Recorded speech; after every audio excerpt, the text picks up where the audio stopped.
Punta naman po tayo sa kasaysayan ng pagbabago na nangyari po sa ating mga bahagi ng sinasampalatayanan. Kaya nung una pong part, pinaliwanag po na inyong lingkod ang pinagmulan po nito. Ngayon naman po ay ang mga pagbabago na nangyari dito mula pa doon sa 39 Articles of Faith hanggang po sa ating Green Book po na hinahawakan po ngayon. Napakahalaga po nito sapagkat dito po magkakaroon po tayo ng background at pagpapahalaga at pag-iingat sa lahat ng mga bagay na ating ginagawa. Magkakaroon po tayo ng full understanding kung bakit po kailangan na masyado po tayong nagpapahalaga at nagpapaingat sa mga pagbabago ating ginagawa. Okay, unang-una po, simulan po natin sa Book of Common Prayer na ito po yung sinulat ni Thomas Cranmer na nandito po nakapaloob yung 39 Articles of Faith. At ito po ay inadapt po ni John Wesley nung siya ay nagpunta sa Amerika nung tinatag niya ang kanyang iglesia, ang pangalan ay Metodista. At sa kanyang pagtatagpo ng kanyang iglesia sa Metodista, yung pong 39, ginawa po niyang 25. Yung iba pong mga artikulo ng pinanampalataya na meron pong Calvinistic inclination, tinanggal po niya yan. At yung pong artikulo na nagpapatungkol sa civil magistrate or civil authority, civil magistrate, yung mga feudal system, yung mga hari at prinsipe po nung panahon ng Inglaterra, wala na po yun nung panahon po ng mga Amerikano sapagkat sila ay democratic kung gobyerno. So inadapt po niya doon sa Democratic American Government. Ito po ay pagbabawas. So mula po 39 naging 25 na bawasan po. Pagkatapos po niyan, after mga 1800s po yan, 1900s dumating po sa atin ang Book of Discipline po ng mga Metodista sapagkat part po sila ng mga Ebangheliko at Protestanteng denominasyon na nagpunta po at nagmisyon po sa Pilipinas. Nung talunin po ng mga Amerikano ang Espanya. At dahil po dyan, marami pong mga Pilipino po ang tumanggap sa pananampalatayang ito. Mula po sa 25 Articles of Faith ni Wesley po or ng mga Metodista, 23 artikulo lang po ang inadapt at tinranslate sa Tagalog. Kanina po binanggit ko po 21 sapagkat ito po yung exact translation, 21. Pero may dalawa po doon yung hindi na po masyadong exact, medyo loosely translated. Pero all in all, 23 po yung inadapt at tinagalog po ng ating unang Gensup. At na makikita po ninyo sa libro po ni Ruben Trinidad, A Monument to Religious Nationalism. Tinagalog po ito, ngunit po nung in-incorporate po doon sa pagtatatag ng ating iglesia, meron pong dalawa ang tinanggal mula po doon sa Wesleyan version. So 23, may dalawang tinanggal. Ang tinanggal po yung purgatorio at ministering in the congregation, which is both po very particular and very negative statement naman po regarding sa mga Romanic heresies na gusto po nila i-put down, which is purgatory and ministering in the congregation. So lumalabas po 23 articles na bawasan, so negative. So from 25 naging 23. Pero meron pong inclusions. Na original po doon sa 1932, 5 po ito. Ang diwa at kaluluwa ng tao, langit, impyerno, paghuhukom at araw ng Panginoon. Kapansin-pansin po na ito po ay lumalabas na original na gawa po ng ating mga magulang, ng mga tao pong unang nagtatag ng ating iglesia sapagkat ito po ay hindi kahit sa paghanap ng inyong lingkod.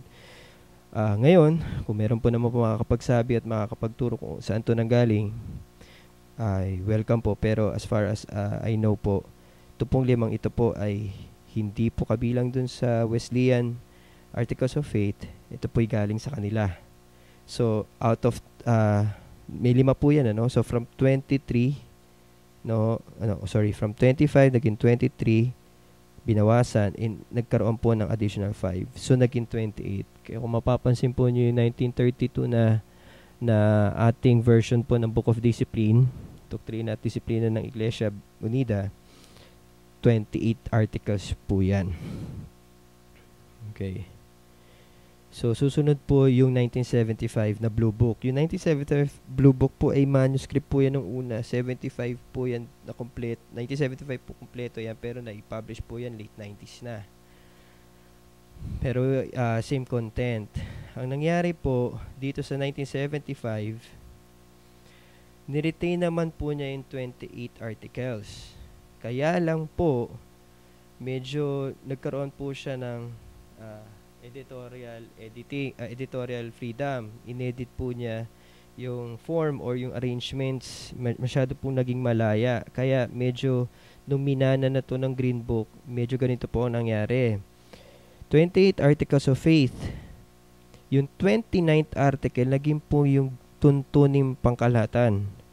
O kung ite-trace back po natin sa 1932 na Doctrines and Disciplines, ito po ay originally talagang hiwalay po na general rules or tuntuning pangkalahatan. Hindi po siya article of faith, hindi po siya bahagi ng ating sinasampalatayan, hindi po siya article, hindi po siya doktrina. It's really a general rules na mamaya po ipapaliwanag yung likod ng kahalagahan. Pero from 28 sa Blue Book, naging 29.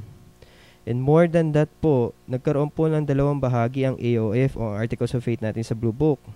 May first chapter at second chapter. Ang first chapter po, yung original 28 articles plus yung general rules which makes it 29. And then on the second chapter po, nagkaroon po ng 8 additional articles which was originally placed in the discipline section of the 1932 version. Yung pong 8 articles pertaining to slave, mamaya po papaliwanag yung lingkod yan, yung pag-aasawa,